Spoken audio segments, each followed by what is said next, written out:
from class 6. Friends, today on the occasion of Independence Day, I want to talk about Annie Besant, a woman who devoted her life to India. Born in England, she was an outspoken advocate for social justice. But it was in India that she found her true calling.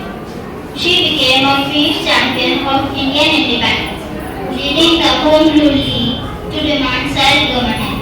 Her famous slogan, India is to be governed by Indians, governed by the freedom movement. She founded the Central Hindu College, which became Banaras Hindu University.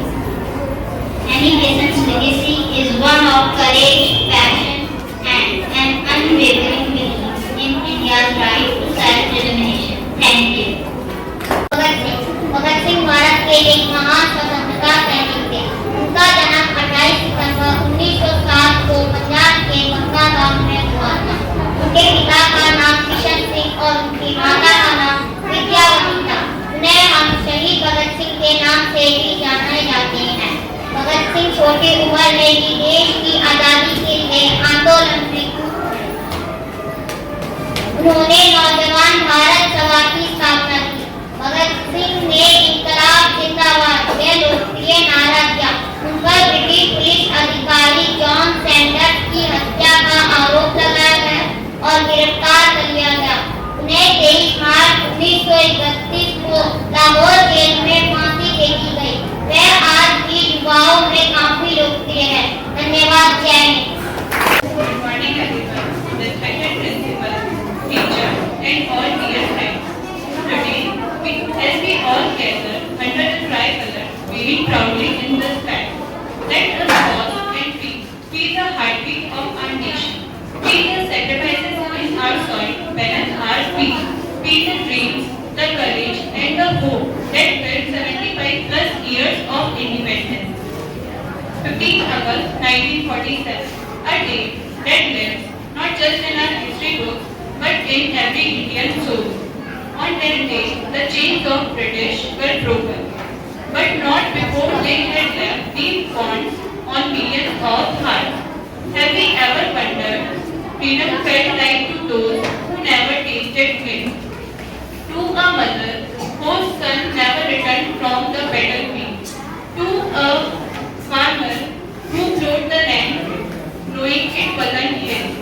To a child who grew up without a country to call their own? Today we must ask ourselves, are we truly free? If someone is judged by caste, clothes or language, are we truly independent?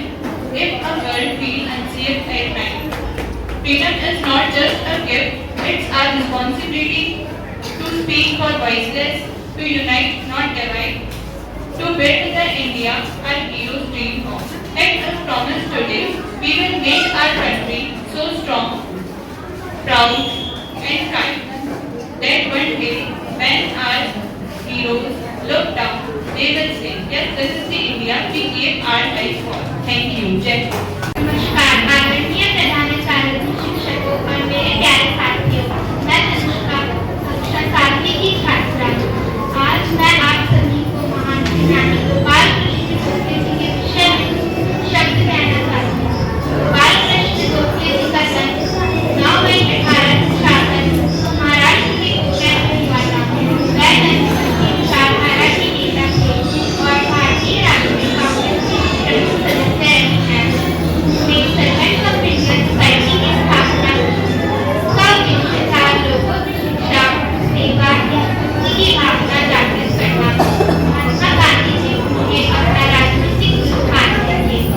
Gokhale जी का सपना था कि वह भारत को अहिंसा और सत्य के मार्ग पर चलकर स्वतंत्रता प्राप्त करें।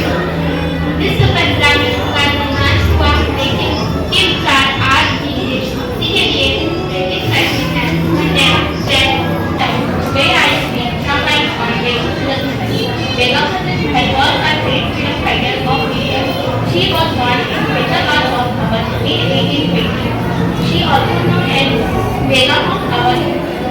She was a second wife of Nawab of Awadh, Wajid Ali Shah. always played role in India's independence. She always tried to make India independent. She was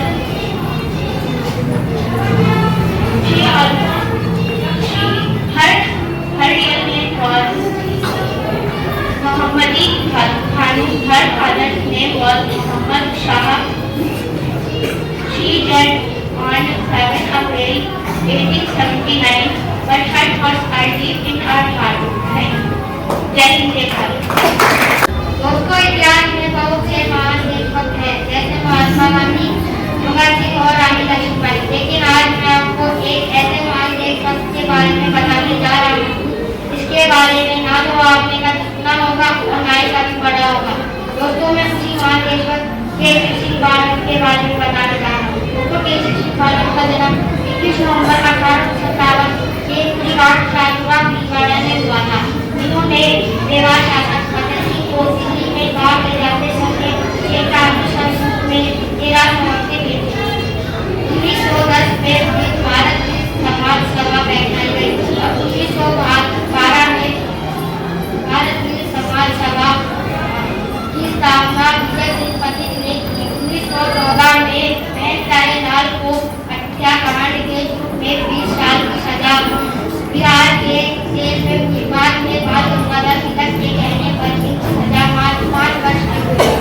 1926 में यह अपने परिवार सहित कोटा चले गए और 1929 में इनका निधन भीलवाड़ा में हुआ। Good morning everyone. My name is Ayaz from class 6. Today's speech on 15 August. Ashrafullah Khan. Ashrafullah Khan was a great revolutionary leader. He was born on 22nd October in 1900 at Shahdadpur district of Uttar Pradesh, India. He was very young when Gandhiji had started the non-cooperation movement. When the non-cooperation was captured, Ashrafullah Khan decided to move with activism. He arranged a meeting with other freedom fighters of India. Ashrafullah Khan began a career on 19th August in 1925 and by the death sentence awarded by the British. Thank you. Happy Independence Day. मैं आपको चंद्रशेखर आजाद के बारे में बताने जा रहा हूँ। वह एक बहुत अच्छे स्वतंत्र सेनानी थे। उनका जन्म 23 जुलाई 1906 में मध्य प्रदेश के एक छोटे से गांव में हुआ था। उनका पूरा नाम चंद्रशेखर आजाद तिवारी था। उनके पिता का नाम सीताराम तिवारी था। उनकी माता का नाम जगरानी देवी था। वह देवती एक गरीब परिवार से थे। उन्होंने मात्र 15 साल की उम्र में अपना घर छोड़ दिया था। वह मुंबई रहते थे। फिर वहां से जाकर वह बरेली रहने लगे। उनकी मृत्यु 23 फरवरी 1931 में हुआ था। धन्यवाद। Good morning, Principal Ma'am, teachers, and all my dear friends. My name is Kavishka from class 7. Today, I wish you a happy Independence Day. I am going to speak on Sarojini Naidu. When she became the first woman governor of India, it was not with a history base. It was the sound of silence, into a thousand. Imagine a woman in the early 90s trapped into a single party standing 4,000 crores like the timetable of वीर शिवाजी की गाथा आज सुनाने आई। भारत के अनमोल रत्न की बात बताने आई। शाहाजी और जीजाबाई का महत्व बड़ा निराला था। उनके संस्कारों की झलक से चमकता हुआ माथा था, जिसके एक पुकार से दुश्मन का दिल बैठ जाता था। वीर पराक्रमी शूरवीर वह छत्रपति शिवाजी कहलाता था। फूलों के सीने पर चढ़कर भगवा वह लहराता था। अंधेरों को चीर कर वह जग को रोशन करना चाहता था। मंदिर की ये भारत भूमि जिस पर तुमने जन्म लिया, उसकी रक्षा के खातिर तुमने अपना सारा जीवन अर्पण किया। धन्यवाद। जय हिंद। भारत के एक महान राजनीतिक तथा सेनानी है। उन्हें लोकमान्य तिलक के नाम से भी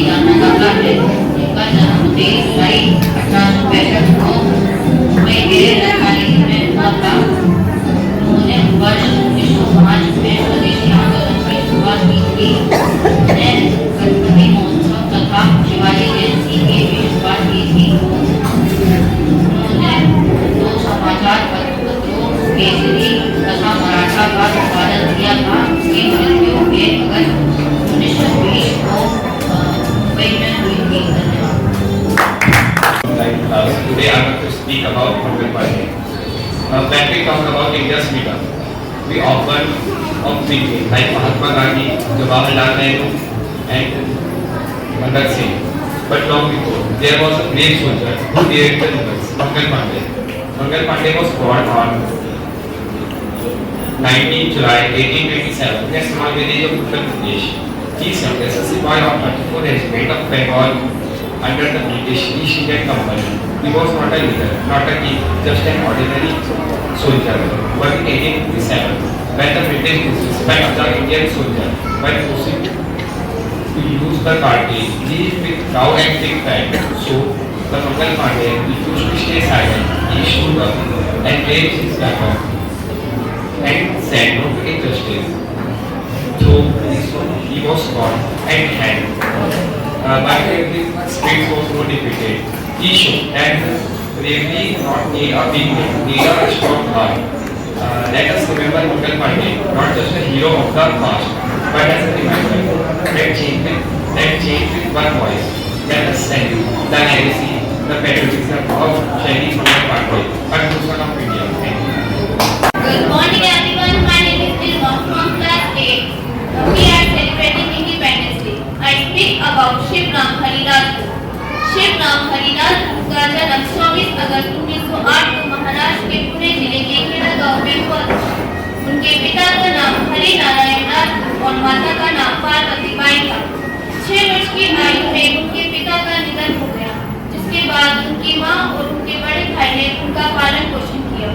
राजगुरु को बचपन से ही देशभक्ति और क्रांतिकारी गतिविधियों में रुचि थी।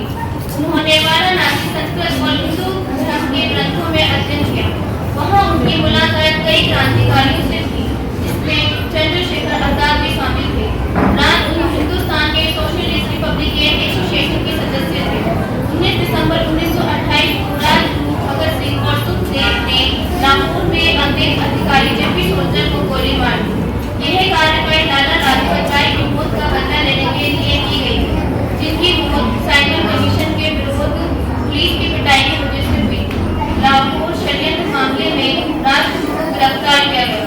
23 मार्च 1931 को भगत सिंह को लाहौर सेंट्रल में फांसी दी गई। उनकी शहादत में भारतीय स्वतंत्रता आंदोलन को एक नई दिशा दी। राजगुरु को हम एक महान क्रांतिकारी और स्वतंत्रता सेनानी के रूप में याद करते हैं। धन्यवाद एंड हैप्पी इंडिपेंडेंस डे। सुप्रभात, मेरा नाम सुल्ताना है। मैं कक्षा 8वीं की छात्रा हूँ। मैं स्वतंत्रता दिवस के अवसर में आपको एक महान स्वतंत्रता सेनानी के बारे में बताना चाहती हूँ। सुभाष चंद्र बोस एक महान स्वतंत्रता सेनानी है। उनका जन्म 23 जनवरी 1897 को फतेहपुर सीकरी में हुआ था। उन्हें नेताजी के नाम से जाना जाता है। उन्होंने आजाद हिंद फौज की स्थापना की। उनका नारा था आजादी हुआ। वे भारतीय राष्ट्रीय कांग्रेस के अध्यक्ष बने। उन्होंने जय हिंद का नारा दिया। वे भारत की आजादी के लिए सारथी रहे। 18 अगस्त 1945 को उनका जन्म माना जाता है। सुभाष चंद्र बोस देश के लिए एक प्रेरणा है। जय हिंद, जय Bharat. Class 9, I am going to speak about the Iron Man of India, Sardar Vallabhbhai Patel. Sardar Vallabhbhai Patel was born on 31st October 1875 in Gujarat. He was a great freedom fighter, a strong leader, and the first Deputy Prime Minister of India. He played a very important role in our freedom struggle and worked closely with Mahatma Gandhi. But his greatest contribution came after the independence. He united more than 560 United States into one nation, India. Without his leadership, our country would not have been so strong and united today. That is why he is called the Iron Man of India. Sardar Vallabhbhai Patel believed in unity, discipline and hard work. His life teaches us that with courage and determination, we can achieve anything of our country. Let us all take inspiration inspiration for his life and always work for his unity and progress of our nation. Thank you. वक्त का जन्म 1797 में मौलाना नासिर में हुआ था। वह आजादी के स्वतंत्रता संग्राम के एक नेता थे। उन्होंने ब्रिटिश सेना में सूबेदार का पद लिया था। उन्होंने प्रथम एंग्लो अफगान के युद्ध में हिस्सा लिया था। विद्रोह की खबर सुनकर वे अपनी सेना के साथ दिल्ली चले गए थे। दिल्ली पहुंचकर मुगल सम्राट बहादुर शाह जफर का समर्थन किया। बहादुर शाह जफर ने उन्हें साहित्य आला पुकार बहादुर गवर्नर उपाधि दी थी। दिल्ली में उन्होंने ब्रिटिश का जयपुर मुकाबला किया। वे कुशल सेनापति और अनुभवी योद्धा थे। दिल्ली आने के बाद लखनऊ और शाहजहां गए थे और 1859 में नेपाल की तराई में उनकी मृत्यु हो गई। सुखदेव थापर का जन्म 15 मई सन 1907 को लुधियाना पंजाब में हुआ था।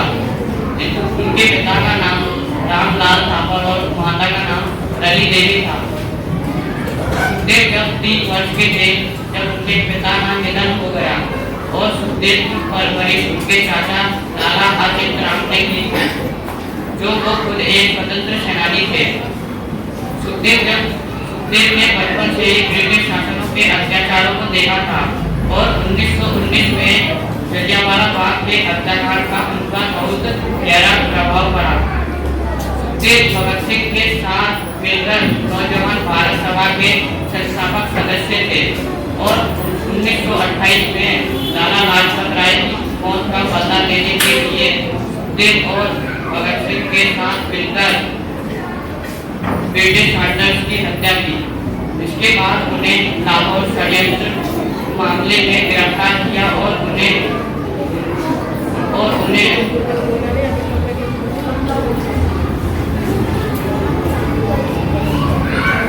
23